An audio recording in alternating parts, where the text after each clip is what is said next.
Good morning, students.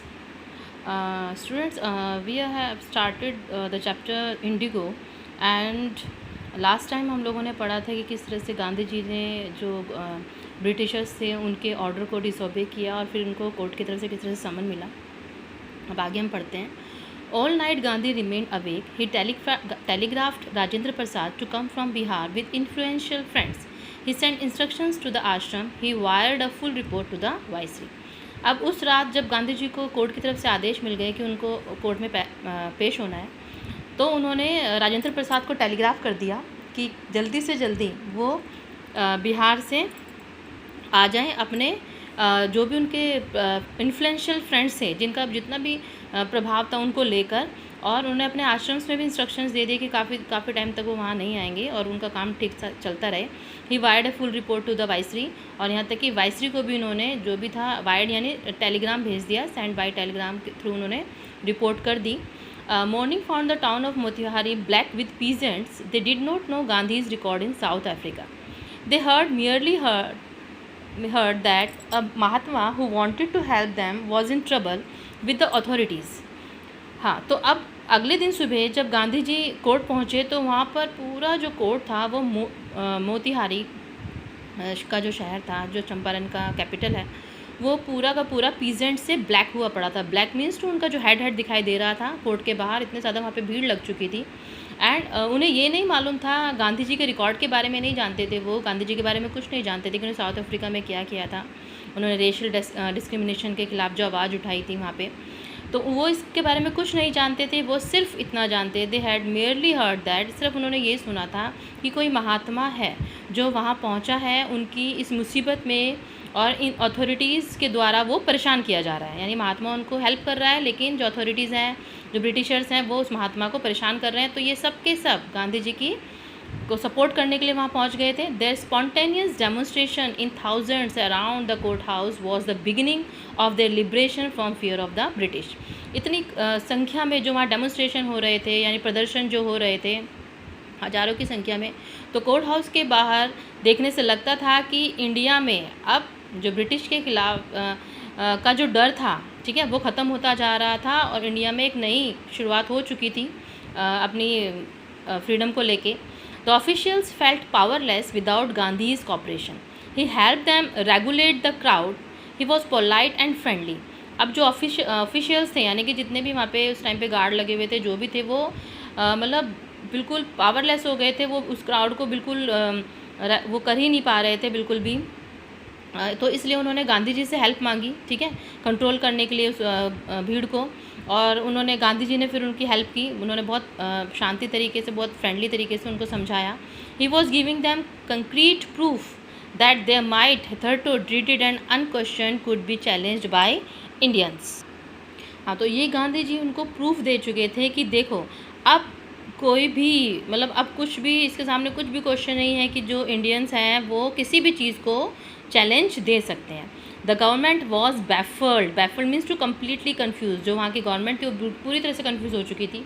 The prosecutor requested the जज to postpone the trial. Apparently the authorities wish to consult their superiors. अब जो prosecutors थे उन्होंने जज से वो किया कि ये पोस्टपोन, आज का ट्रायल जो है वो पोस्टपोन कर दिया जाए, क्योंकि अपने अथॉरिटीज़ से, हायर अथॉरिटीज़ से बात करना चाहते हैं, क्योंकि इतनी भीड़ को देखकर वो लोग भी घबरा गए थे. Gandhiji protested against the delay. He read a statement pleading guilty. He was involved. He told the court in a conflict of duty. On the one hand, not to set a bad example as a lawbreaker. On the other hand, to render the humanitarian and national service for which he had come. Gandhi ji ने अब ये जो delay हो रहा था, गांधी जी ने इसके खिलाफ प्रोटेस्ट कर दिया. उन्होंने एक स्टेटमेंट पढ़ा अपना कि वो किस तरह से अपने आप को दोषी मानते हैं. वो कहते हैं कि हाँ, मैं दोषी हूँ.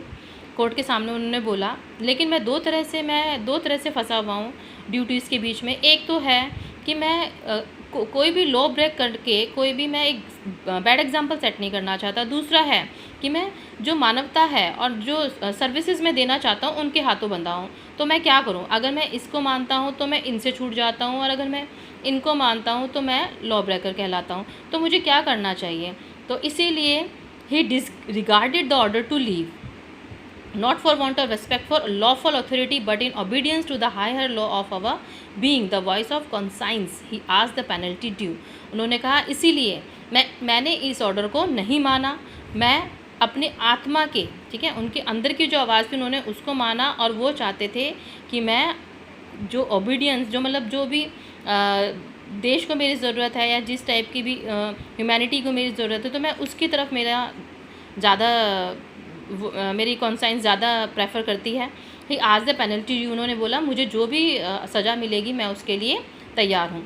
The magistrate announce that he would pronounce sentence after 2 hour recess and आज Gandhi to furnish bail for those 120 minutes. Gandhi refused. The judge released him without bail. अब मजिस्ट्रेट ने कहा ठीक है, वो अपना जो फैसला है वो 2 घंटे के बाद सुनाएंगे, और उन्होंने गांधी जी को बोला तब तक इन 2 घंटों की तुम बेल जमा करा दो, ठीक है। लेकिन गांधी जी ने मना कर दिया और उन्होंने द जज रिलीज भी, और जब गांधी जी ने उनको मना कर दिया तो जज ने भी उनको बिना बेल के छोड़ दिया। When the court reconvened, the judge said he would not deliver the judgment for several days. Meanwhile, he allowed Gandhi to remain at liberty. अब जब दोबारा कोर्ट 2 घंटे के बाद लगी तो जज ने बोला कि मैं अब काफ़ी दिनों तक हम कोई फ़ैसला नहीं सुनाएंगे। इसी बीच गांधी जी जो भी चाहें कर सकते हैं, उनको पूरी लिबर्टी है, कहीं भी जा सकते हैं, कोई भी प्रूफ अगर वो इकट्ठा करना चाहें तो वो कर सकते हैं। राजेंद्र प्रसाद, ब्रिज किशोर बाबू, मौलाना मजहरुल हक and several other prominent lawyers had arrived from Bihar. अभी जितने बड़े बड़े पॉलिटिशियंस थे, जितने बड़े बड़े लॉयर्स थे उस टाइम के, राजेंद्र प्रसाद है, ब्रिज किशोर बाबू, ये सब ये बिहार से लौट आए थे। गांधी जी ने उनको टेलीग्राम किया था। They conferred with Gandhi what would they do if he was sentence to prison. अब उन्होंने गांधी जी से विचार विमर्श किया कि क्या होगा अगर उन्होंने गांधी जी को जेल में डाल दिया। Gandhi asked why the senior lawyer replied they had come to advise and help him, if he went to jail there would be nobody to advise and they would go home. तो उन्हीं में जो सबसे senior lawyer था उन्होंने बोला कि गांधी जी अब आप बताइए कि मतलब हम कैसे आपकी हेल्प करें, अगर आप ही जेल चले जाएंगे तो कोई भी हमें एडवाइस देने के लिए नहीं रहेगा। What about the injustice to the sharecroppers. अब शेयर क्रॉपर्स के खिलाफ की कैसे हम न्याय कर पाएंगे फिर। Gandhi demanded, the lawyers withdrew to consult, Rajendra Prasad had recorded the upshot of their consultation. अब जितने भी लॉयर्स थे उन्होंने सबने एक मीटिंग की और उसके बाद राजेंद्र प्रसाद ने उनकी तरफ से एक भाषण दिया। उनकी तरफ से उन्होंने जो भी विचार विमर्श थे वो उनके गांधी जी के सामने रखे। They thought amongst themselves that Gandhi was totally a stranger and yet he was prepared to go to prison for the sake of the peasants if they on the other hand being not only residents of the adjoining districts but also those who claim to have served these peasants should go home. It would be shameful desertion.